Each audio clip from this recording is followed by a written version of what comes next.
I think we all know what this review is about. Beetlejuice Beetlejuice. So I was really excited for this movie. I'm a big Tim Burton fan. Second movie of all time for me being Beetlejuice. I think that's my second favorite movie of all time, and then third is Corpse Bride. Basically what I'm saying is that Tim Burton is my blood. I love Tim Burton. I think Tim Burton is so like creative, and his art is just so unique. His effects are just so unique and beautiful, and I just can't stand it. Like it's still impressive to me to this day how different and unique this is to compared to any other director out there. And not only that, he just got his star for like the Walk of Fame, the Hollywood star.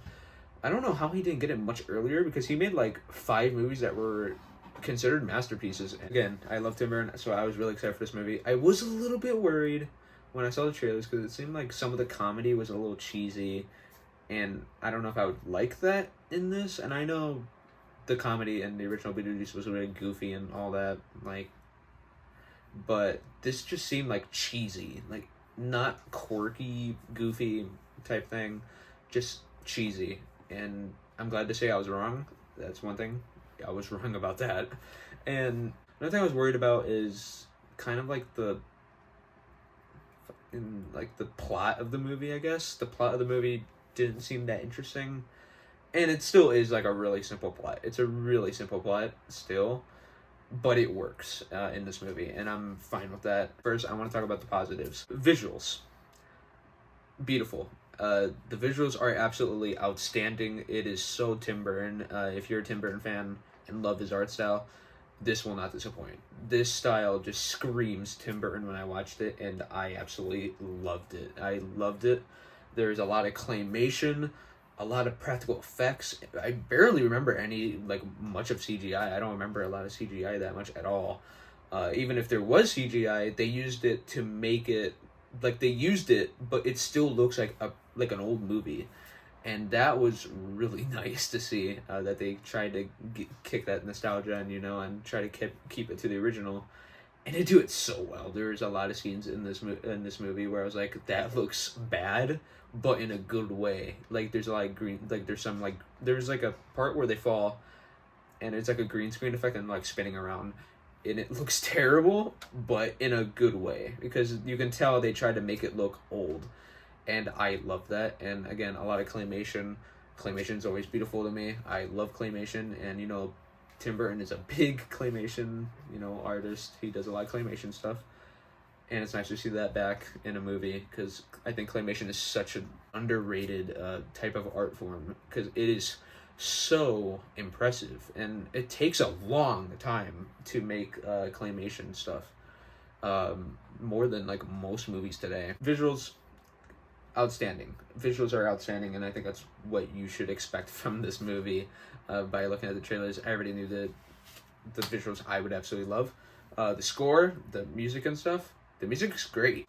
Danny Elfman also composes this movie like the original, and it does feel more modernized, but it feels still like classic Danny Elfman, and that's what I really liked. Like, it has all like the sci-fi type whooshing noises in the background. It just screams classic Danny Elfman, and not like modern. Like, it's modernized, but you can still feel like they tried to replicate the type, like the old Danny Elfman type theme to it, and I did really like that. They have Tragedy from Biggies. That's a really good song. I guess the plot, the plot is as simple as it can get. It's basically Astrid goes to the afterlife on accident, and Lydia has to try and save her. The plot, as simple as it can get, but has a lot of subplots thrown in here. I will get to that in my complaints, but first I want to talk about the positives, but that is definitely a complaint. I guess I'll just go straight into the cons now. Now, I don't really have much cons for this movie, but there is one. You'll probably hear this a lot in reviews. You probably already heard this in another review. The subplots. There is so many subplots in this movie. So I'm here to kind of restructure a few things. I have 2 things I want to redo, but the first one is that I was saying stuff about like the subplots and stuff when that's not really what I was trying to say, and I just want to correct it. Basically, what I was trying to say is that there are so many characters in this movie that some of them don't get enough time to really like care for. Basically, like Willem Dafoe, he has so little screen time that it's kind of like he just overshadowed, and like he just felt like useless. Like it does nothing to the plot. Same with like Monica in this movie. I think her name is Dolores or something. I forgot. Dolores, I think. She's a really cool character. Her introduction is fantastic. I love her introduction, and tragedy like plays well during the introduction. I'm not gonna say anything about it besides that, but it is so cool, and it made it feel like she was gonna be such a big part of this movie when she really ended up not being, because it got foreshadowed by a lot of other things that happened throughout the movie. It just felt like they tried to cram in things, and it just didn't really play out. Like if they just gave more screen time to those characters, I feel like that would have worked so much better. But it didn't. So like Willem Dafoe, Dolores, whatever, and like other characters just felt like kind of useless to this movie and didn't need to be in there, even though they have sick designs. I love Willem Dafoe's design. I love Monica's design, but they're just not really useful in this movie. But they are really cool, and and they're really funny too. Well, not Monica, but Willem Dafoe is really funny. I think his name is Wolf Jackson in this movie. But yeah, that's basically all I wanted to say. Instead of saying like, oh, the subplots, there's too much. That's not what I was trying to say. I was trying to say like there's just so much characters that you can't really care for all of them, if that makes sense. Those things I actually do really like. Like I love how Beetlejuice's ex-wife was and acts and looks. The design is great, and I would love to see her as like a big enemy or villain to Beetlejuice, but she barely does anything. It was kind of disappointing because I actually really liked her as a character. She was a cool character, but it was just like she really didn't do anything. Willem Dafoe, he's great in this movie. He's funny. He's great in this movie. I'm not gonna say really anything about him, but he's a really great character in this movie. It's just that he wasn't really needed in this movie. Jenna Ortega is really good. Michael Keaton's good.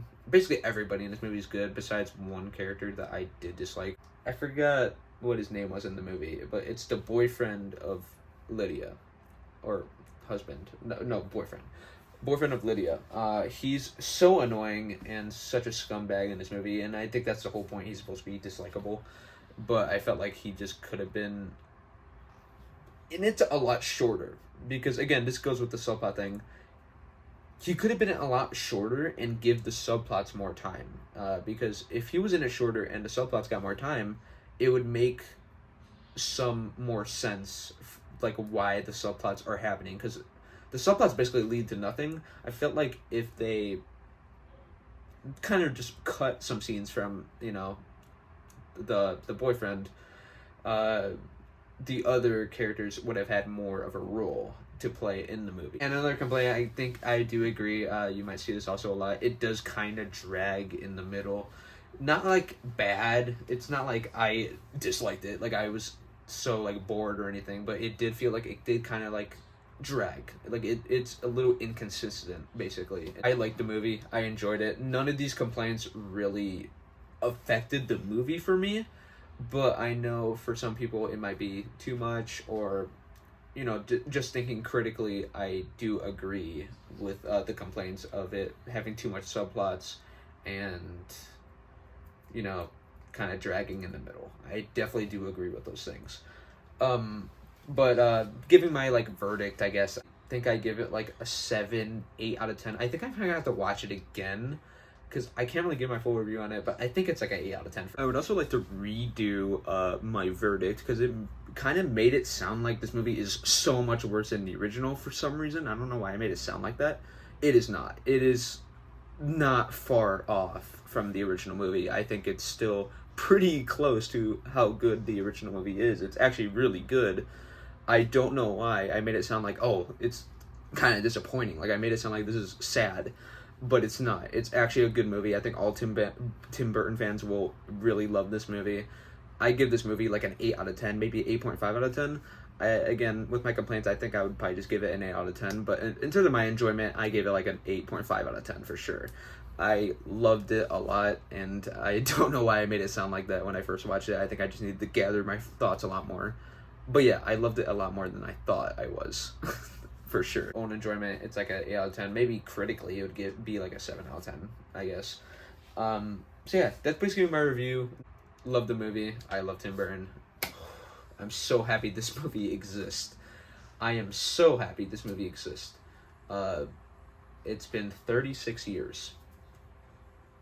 Let that soak in. 36 years. So yeah, thank you, Tim Burton. That's it for this video. See you guys later.